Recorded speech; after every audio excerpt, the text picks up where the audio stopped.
Assalamualaikum warahmatullahi wabarakatuh. Kita lanjutkan kembali belajar dari rumah untuk kelas 6 tema 1 selamatkan makhluk hidup, subtema 1 tumbuhan sahabatku. Kemarin Bapak sudah menjelaskan mengenai apa saja yang harus kamu kembangkan, yang harus kamu pelajari pada pertemuan 1. Nah, pada pertemuan kedua ini masih sama akan Bapak jelaskan apa saja yang harus kamu pahami dan apa saja yang harus kamu kembangkan dan apa saja yang harus kamu pelajari. Tapi sebelum itu, bagi yang baru berkunjung di channel ini, jangan lupa klik subscribe. Ini ya, yang merah klik. Kemudian juga klik jempolnya ini yang dilingkari. Jangan lupa juga klik tombol lonceng ini. Supaya apa? Supaya ketika Bapak upload video, kamu semua dapat pemberitahuan. Jika video ini bermanfaat, jangan lupa dibagikan supaya manfaatnya dapat dirasakan oleh orang banyak. Oke, kita mulai pembelajarannya. Ini kemarin yang Bapak jelaskan tema 1 selamatkan makhluk hidup, subtema 1 tumbuhan sahabatku. Pada pembelajaran yang kedua ini masih sama dengan pembelajaran yang pertama kemarin. Bapak hanya akan menggarisbawahi apa-apa yang harus kamu kembangkan. Karena kamu semua sudah punya LKS, tinggal dibaca rangkumannya. Oke, Bapak hanya akan mengembangkan. Oke, kita lanjutkan. Apa saja yang harus kamu pelajari dan kembangkan pada subtema 1 ini? Kemarin sudah sampai ke tumbuhan yang dimanfaatkan untuk bumbu masakan dan juga obat. Nah, hari ini Bapak ingin menggarisbawahi juga jenis pohon yang dapat dimanfaatkan sebagai bumbu masak. Nah, kira-kira pohon apa itu yang sering dimanfaatkan sebagai bumbu masak? Jadi kamu harus tahu tuh, kembangkan coba setelah kamu baca ada tidak jenis pohon yang dapat dimanfaatkan sebagai bumbu masak. Pohon apa kira-kira itu? Pohon kayu manis. Itu pohon kayu manis ya, yang sering dimanfaatkan untuk bumbu masak. Oke. Nah, pada subtema ini juga kamu harus tahu sel kelamin jantan pada tumbuhan itu apa. Awas, jangan salah. Betina itu apa, jantan itu apa? Kalau jantan itu benang sari. Kalau betina, nah kamu cari sendiri ya. Kembangkan. Oke. Minta bantuan orang tuanya atau yang mendampingi. Kita lanjutkan. Apa saja? Nah, di subtema ini juga kamu belajar tentang ASEAN. Apa itu ASEAN? ASEAN itu apa? Organisasi di kawasan Asia Tenggara. Indonesia termasuk salah satu anggota dari ASEAN. Tinggal kamu baca di halaman 5 ada. Nah, Bapak ingin tambahkan yang harus kamu kembangkan yaitu mengenai landasan berdirinya ASEAN. Kamu harus tahu tuh. Landasan berdirinya ASEAN, kamu harus tahu apa landasannya, kan banyak tuh. Terutama landasan berdirinya ASEAN itu karena sama letak geografisnya, jadi dekat. Indonesia, Malaysia itu dekat, Singapura itu dekat. Makanya itu salah satu landasan berdirinya ASEAN. Banyak landasannya, kamu kembangkan itu ya. Oke, kemudian salah satu negara anggota ASEAN itu Brunei Darussalam. Nah, letak negara tersebut itu ada di Pulau Kalimantan. Walaupun negara itu kecil, tapi negara Brunei Darussalam adalah negara yang paling kaya di wilayah ASEAN. Kenapa?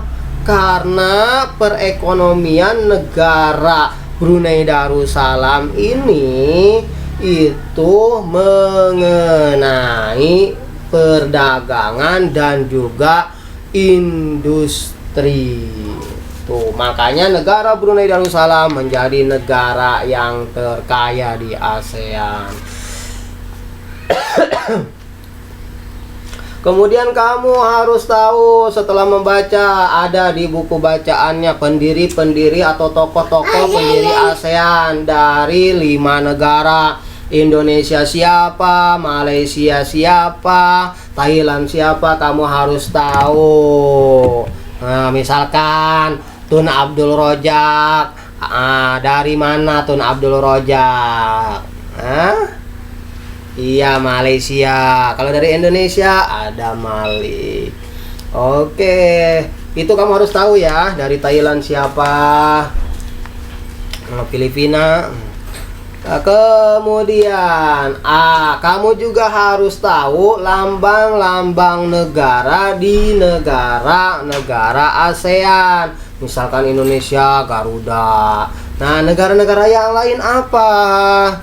Nah, kamu harus tahu tuh, kembangkan di Google, cari ya. Misalkan Singapura. Lambang negaranya apa? Oh, singa putih. Kan ada tuh simbol negaranya di patung besar. Nah, kemudian kamu juga harus tahu contoh negara-negara di ASEAN itu merupakan negara bentuknya seperti apa? Ya.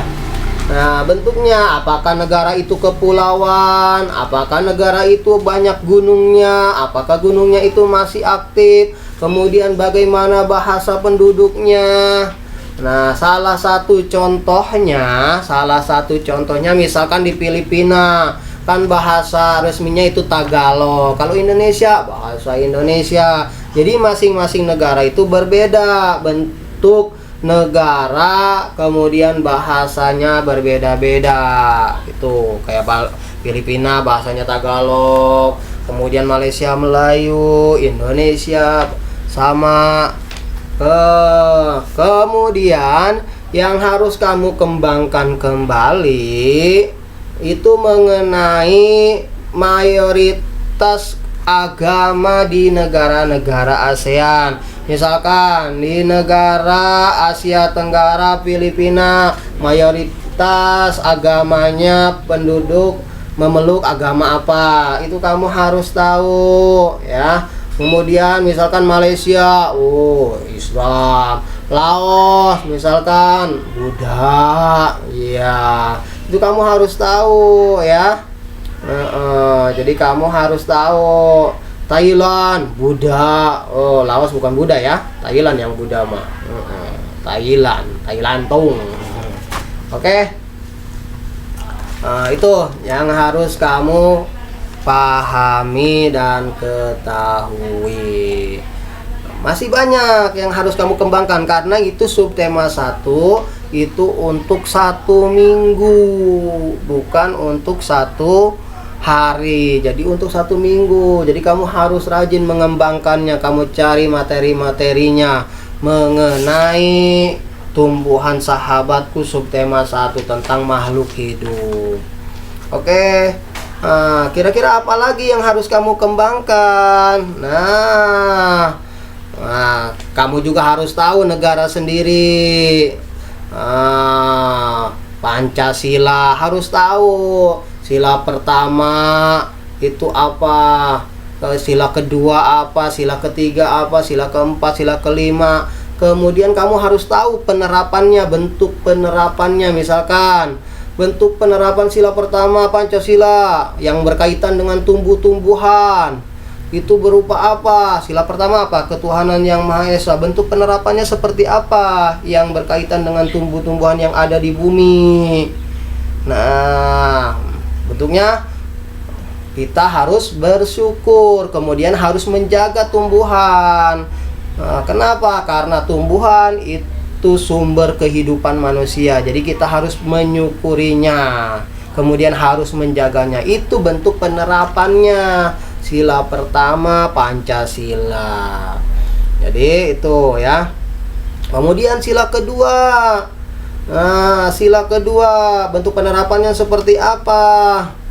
Nah, sila kedua apa? Kemanusiaan yang adil dan beradab. Kemanusiaan yang adil dan beradab berarti harus sesama, semua warga derajatnya sama.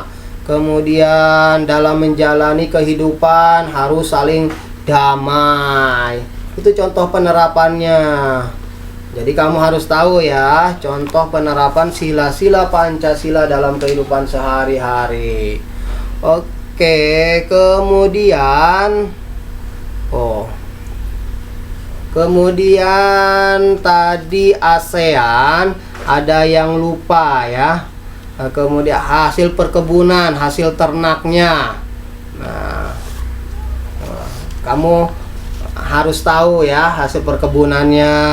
Nah, dari subtema ini kamu juga harus bisa mempelajari ide pokok dari paragraf yang disajikan. Nah, ini kan ada rangkuman-rangkuman berapa paragraf. Kamu harus tahu tuh ide pokoknya. Apa sih itu ide pokok? Nah, kalimat utamanya. Nah, jadi dalam satu paragraf itu ada kalimat utama, ada kalimat penjelas. Nah, kalimat utama hanya ada satu dalam satu paragraf. Kalimat-kalimat yang lainnya itu kalimat penjelas, menjelaskan kalimat utama. Ide pokok adanya di kalimat utama. Nah, ide pokok itu bisa ada di awal kalimat, awal paragraf, bisa di tengah paragraf, bisa di akhir paragraf. Nah, misalkan ini ya, misalkan Bapak bacakan nih paragrafnya ya. Apa kira-kira ya ide pokoknya? Salah satu negara yang mata pencaharian penduduk sebagai peternak adalah Laos. Tentu kamu sudah tahu bahwa Laos juga termasuk negara anggota ASEAN. Laos terletak di semenanjung Indocina. Pekerjaan di bidang peternakan hanya salah satu kegiatan ekonomi di Laos dan bukan mata pencaharian utama penduduknya. Hasil ternak Laos antara lain sapi, babi, unggas, dan kerbau. Kira-kira dari paragraf yang Bapak bacakan tadi, ide pokoknya apa? Nah, ide pokoknya yaitu mengenai mata pencaharian penduduk Laos. Apa mata pencahariannya? Beternak. Itu ada di kalimat pertama. Iya. Kalimat yang lainnya itu menjelaskan kalimat utama. Oke. Untuk hari ini Bapak kira cukup. Itu yang harus kamu pelajari dan yang harus kamu kembangkan dan yang harus kamu pahami. Belum ada tugas untuk pembelajaran tema ini. Nanti tugasnya kalau penjelasannya sudah selesai. Oke? Itu saja. Tetap semangat walaupun harus belajar dari rumah. Tetap jaga jarak dan jaga kesehatan. Bapak akhiri, wassalamualaikum warahmatullahi wabarakatuh.